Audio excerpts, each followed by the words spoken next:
Hi, it's Motabitz in Ferndown. We've got a Seat Alhambra 2018 today. We've fitted a DMX8021DABS.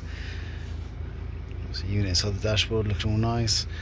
All the original steering controls there are all wired through, working as they're meant to. Reverse camera's working with the adaptive lines.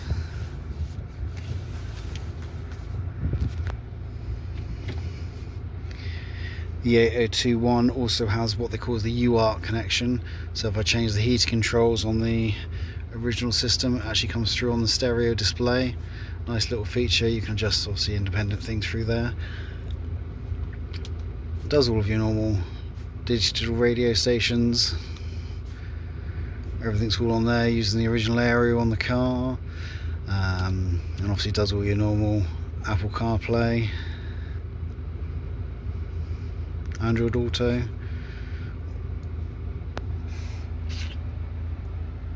See, that's all we are at Motabitz. Give us a shout if you need anything fitting. Thanks.